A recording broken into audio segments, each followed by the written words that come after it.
Welcome students in our continued discussion on economics in that management and engineering economics subject.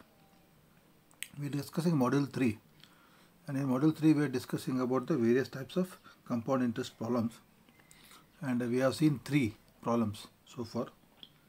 First and second were on single payment,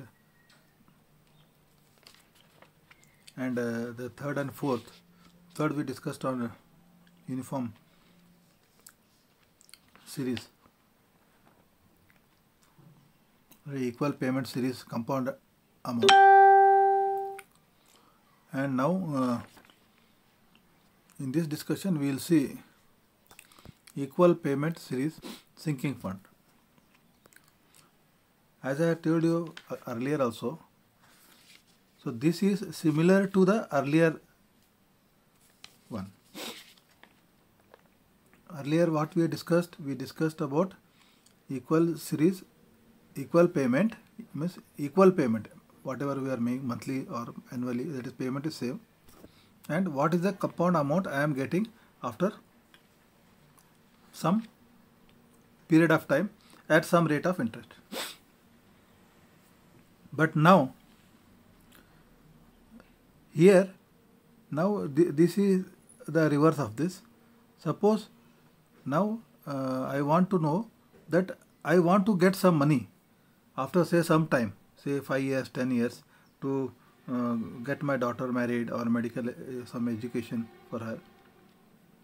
Then how much I have to invest every year for say 10 years at the rate of 10% interest.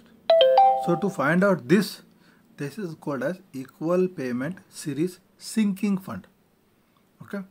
In this type of investment mode, the objective is to find the equivalent amount A that should be deposited at the end of every interest period for n interest periods to realize a future sum F at the end of the nth interest period at the interest rate of I. Okay.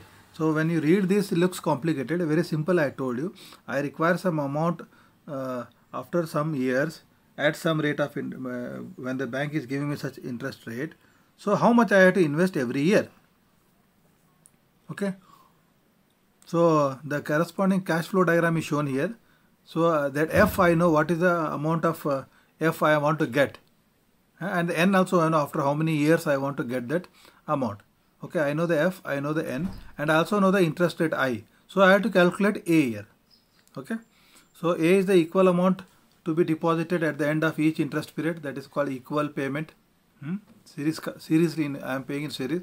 Then N is the number of interest periods, maybe months or years. I is the rate of interest. F is the single future amount at the end of the nth period.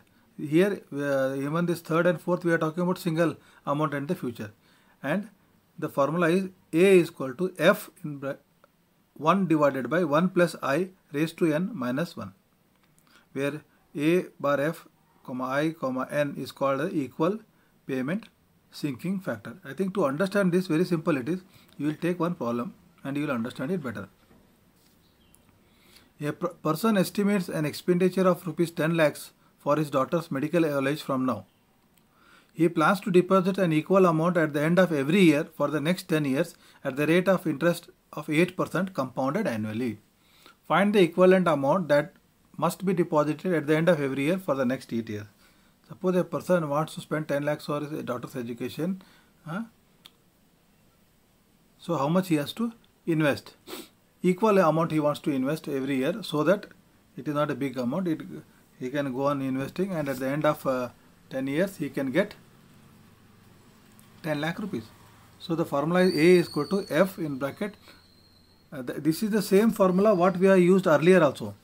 In the earlier, if you see that equal payment series compound amount, the formula is same here.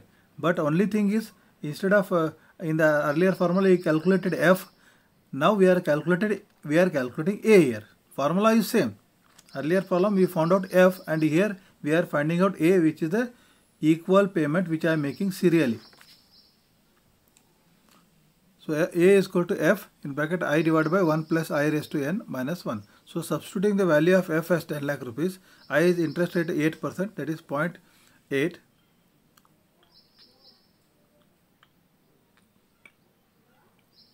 I think it should be 0.08. 8%, no? 8 by 100.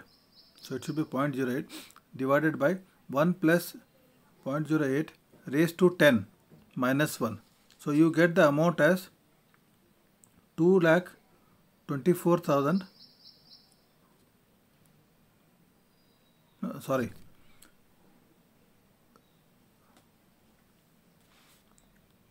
It is 2,246. I think there is some problem here. We will calculate it once again. The amount is 10 lakhs and the year is 10 years. So we will, as I said, here the by mistake he has taken it as 0.8. It should be 0.08. It should be 0.08. Then only you will get the correct.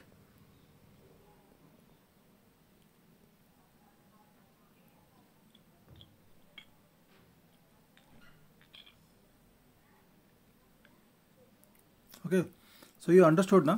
This is nothing but the same single like equal payment series sinking fund is opposite to the equal payment series compound amount. In the series compound amount, I am finding out what amount I will get after, like this is like a RD account, recurring deposit account. After if I deposit some money for some years, how much I will get at the end. But here in the sinking fund, what I am doing, I want some amount at the end of some period. The bank is offering me some interest rate. So how much I have to invest every year to get that amount? So to that amount A, we are going to find out that is equal amount to be deposited at the end of each interest period. This is known as equal payment series sinking fund method. Okay, and please in that, I am sorry that by mistake they have written 8.8, it should be 0.08. Thank you. Continuing, actually the problem which has been solved is slightly wrong. Instead of 0.08, they are written 0.8. So if you correct that interest as 0.08, then the answer is 69,000 rupees. That is exactly 69,031 rupees. So if the person invests 69,031 rupees every year for 10 years and the bank is offering him 8% interest compounded annually, then after 10 years he will get 10 lakh rupees. I have also solved this problem in the reverse way, that is equal payment series compound amount. Means if I save 69,031 rupees for 10 years and I get an interest rate of 8%, then solving this I got the future amount to be 10 lakh rupees. So the answer is correct now. I have solved both ways. So if I want 10 lakh rupees, then I have to say after 10 years I have to save 69,000 rupees per year for 10 years. And the other way around also, if I save 69,031 rupees per year for 10 years and the bank offers me 8% interest, then the total amount I get is 10 lakh rupees. The formula here is A is equal to F in bracket I divided by 1 plus I raised to n minus 1, bracket complete. Okay. Thank you friends.